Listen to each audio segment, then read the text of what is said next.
Phoenix Wright Ace Attorney is a visual novel-style game released in Japan in 2002 for the Game Boy Advance. 4 years later, in 2005, a localized port for the DS was released. The game follows rookie defense attorney Phoenix Wright in his attempts to defend his clients in the courts of LA.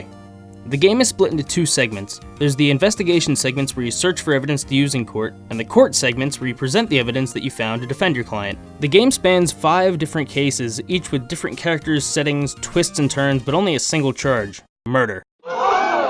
Phoenix only defends suspected murderers. I thought that lawyers offered their services in several respects, but probably wouldn't be as interesting if Phoenix was defending someone over a parking ticket.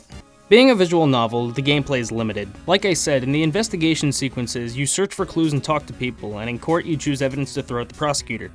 That's it. But no one's here for the gameplay, they're here for the story, which plays out like a court drama. I'd asked for help in explaining the long and convoluted plot simply, and the only thing I was told was lawyers and shouting and pointing. She wasn't wrong. The first case opens up with the murder taking place, and shows us who did it. Huh. Oh, this should be easy then.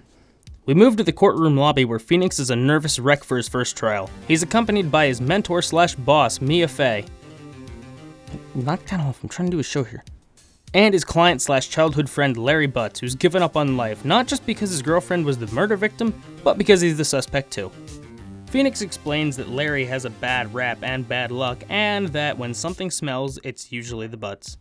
Oh, and the puns don't stop here. Almost everyone has a pun for a name, and they're bad. They're so bad. First off, people tend to call Larry Harry. Oh, I get it. Harry Butts. That's funny. There's also the first prosecutor, Winston Payne, named probably after his reactions when you get something right. There's a girl named Lotta Hart, she's full of energy, the list goes on and on. Anyway, the first trial serves as more of a tutorial than anything, teaching you how the courtroom portion of the game goes. After Larry screws things right up in his testimony, Payne brings in the man who apparently witnessed the crime. Frank saw it. God damn it. After you hear a testimony, you cross-examine them, pressing them for more information and presenting evidence that contradicts their stories. I love this part of the game for 2 reasons. One, it really makes you think having to figure out the contradictions and proving the witness wrong. And 2, when you present the correct evidence, the music will stop and then dramatically swell, changing the course of the trial. It feels like a little reward for getting the right answer. The more the trial goes on and the more you prove the witness wrong, the more flustered they become as they talk themselves into a corner. I don't know, maybe a lawyer? Presenting the wrong evidence lands you a penalty from the judge. 5 of those and you lose both this case and the freedom of your client. No pressure. So after throwing his toupee at Phoenix in a very guilty fashion, Saw is proved to be the murderer and carted off to prison. Hopefully after being given a rabies shot. And thanks, Larry gives Mia a clock that looks exactly like the murder weapon. It can't backfire. And now from this point on, I'll try and keep spoilers to a minimum and leave out whodunit. Second trial opens with Mia talking on the phone with her sister, only to have the call cut short by her untimely death. Really? Again? Where's the fun in finding out who the murderer is if you're only going to be shown who did it? Phoenix soon shows up at the office only to find Mia dead and a girl who happens to be Mia's sister, Maya. Police soon rush the place, including Detective Dick Gumshoe, who arrests Maya for the murder of Mia. Phoenix ends up defending her against prosecuting legend Miles Edgeworth, another one of his childhood friends who didn't always have a stick up his butt. The prosecutors in this game really have control of the courtroom, even over the judge. How does he make a condition like that and the judge be okay with it? Well, Phoenix wins, of course, and Maya becomes his assistant. Oh, by the way, she's a spirit medium who lets her sister's spirit possess her body when Phoenix needs help in court. Just seemed important. Next case involves Phoenix defending the star of a Power Rangers-esque TV show. This one isn't too interesting, but there's 2 characters I really want to mention. And of course, both their names are puns. First, there's Salmonella, the director who talks in leet speak and is a general creeper. Oh. To top it all off, he makes weird advances on Maya, and she's only 17. Then there's Wendy Oldbag, the security guard who rambles on like any old person would and hits on Edgeworth.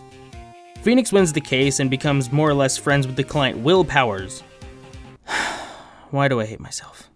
Case 4 is the big one, and I can summarize it in a sentence. Miles Edgeworth arrested for murder. Yep, and Phoenix obviously defends him because all the other defense attorneys hate him. He defends him against Manfred von Karma, a veteran prosecutor who'd never lost a trial in his 40 years of work. This one has it all. Twists, turns, a 15-year-old case, a sea monster, a parrot on the witness stand, and a judge who's lost all control of his courtroom. Seriously though, Von Karma practically runs this trial. He calls for the verdict almost immediately and even tells the judge to sustain his objections.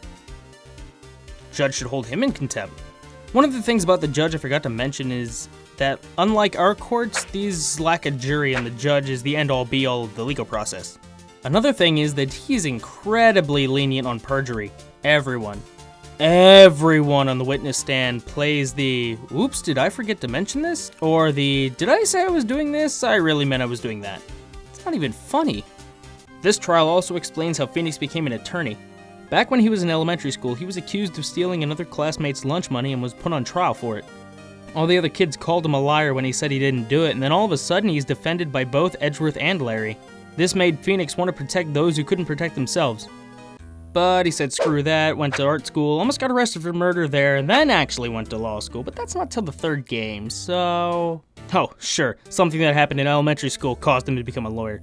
I wanted to be a paleontologist when I was in elementary school, but look at me now, making YouTube videos while the college debt slowly eats me away. Anyway, same old song and dance. Phoenix wins and celebrates with Larry and Edgeworth in the lobby, where it's revealed that Larry was the one who stole the money all those years ago. Hold on a second. If Edgeworth was the one whose money was stolen, but then decided to defend Phoenix for stealing his money, why would he say this?